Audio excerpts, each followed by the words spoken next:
And hello, everybody. Welcome back. I hope you had a good Thanksgiving. It's good to have you with us again today.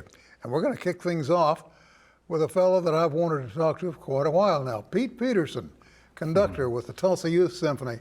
Good to meet you, my friend. Yes, thank you. Good to see you again. How long have you been with the Tulsa Youth Symphony? I think it's been 18 or 19 years now. Wow. Yeah, I've just loved every minute of it. Well, how did it come to pass? Well, I was sitting in my office in the Union Public Schools and doing my work and planning for my next class, and I get a phone call from Mr. Ron Wheeler, and he was the executive director at the time and one of the conductors. And apparently there was an opening. The person that was conducting the concert orchestra, which is the second orchestra, it's the second full orchestra that got established. I think when he called me, it was only maybe 5 years in the running.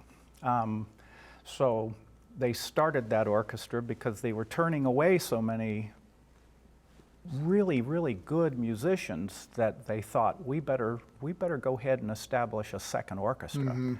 And so he called me and asked me if I'd like to conduct it. And I said, sure. Wow. So I wound up doing it, and it's about 18, 19 years since then, and I've loved every minute of it. Have any of the students that you've worked with and that have gone on, have any of them come back to visit? Oh, yes. In fact, at the very last rehearsal we had this past Sunday, I saw a couple of alumni strolling through the halls of TU, and they looked in our rehearsal hall and said, Mr. Peterson? So I had to walk out there and chit-chat with them. So they do. They come back, and we actually have an alumni concert that we've been having maybe, it's been several years now, and it's in March. And we label that the alumni concert and try to get all of these alumni that'll be willing to come back in some capacity mm-hmm. and play with us and do something with us. And so it's really neat, and we're going to keep trying to do that on an annual basis. It would seem to me, and I hate to presume anything, but I'm going to presume for a moment, that in 18 or 19 years you've encountered a young girl or a young boy who had such promise and such potential that it probably frightened you. Has that happened? Yes, and probably multiple times. It doesn't seem to be just far and few between. It seems like just about every year there are some players and some musicians that are astounding. They play way beyond their years. My concertmaster, in fact, this year is 12 years old. No. And she really plays super well. What does she play? Violin. And she plays beyond her years musically, too. Mm-hmm. But we've got some outstanding players. This is the 60th year of the Tulsa Youth Symphony's existence. That's incredible. Yeah. I guess then it's safe, and again, I'm making an assumption here, but I guess it's safe to assume that with the success of the program so far, mm-hmm. it's going to be around for a long time to come. I anticipate that.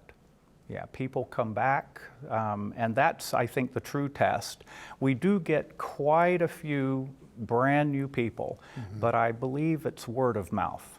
I think the folks that are in one of the three orchestras, they pass the word along, and I think they're very excited about being a part of it.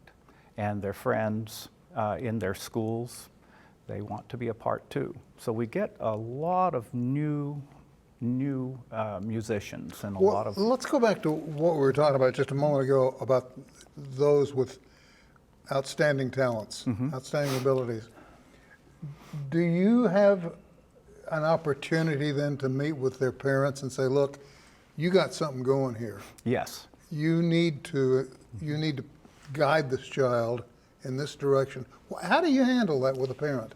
Well, I did that at Union a lot too, when mm-hmm. I was teaching at Union. We would, I talk with parents about how talented, and sometimes all it takes is maybe a little bit of encouragement. If they don't take privately, for instance, we might suggest this person really has a lot of ability, and I think if you just got a hold of a private instructor, you would really, really go far. That one-on-one is really, really a very valuable thing to do if you're serious about your instrument and you want to make a lot of progress.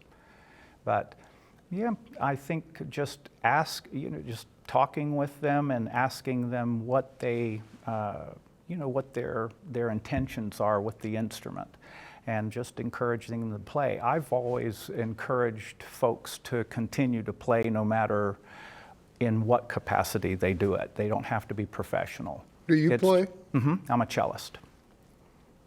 Yeah, I played in the Tulsa Symphony for quite a while. So you're familiar with Yo-Yo Ma? Who isn't? Yes, very familiar with Yo-Yo Ma. Yes. I don't know what it is, if it's the water. I don't know if it's, I just don't know what it is about this part of the country. But we seem to produce more than our share of young folk who can go from Tulsa to Boston or Chicago or New York or wherever and hold their own. That's true. We've got some excellent educators in Oklahoma, and they have very strong programs. They work them hard, but they are so encouraging. All the directors that I have met in my career are just, they like to address the person, and I think that's really important to really try to teach the whole person and instill a passion and a love for excellence. And we just use music as a vehicle to instill that passion. You bring a lot to those kids. Pardon? I bet you bring a lot to those kids. I love it. I mean, I hope I do. I really hope I do. I bet you do. Yeah. Pete, we're out of Yeah. time. Thank you for taking time to visit with us. Thank you. Thanks We'll do for this having again me. down the road. Yes, great. All right. Thank you. Short break, and we'll be back with more right after this.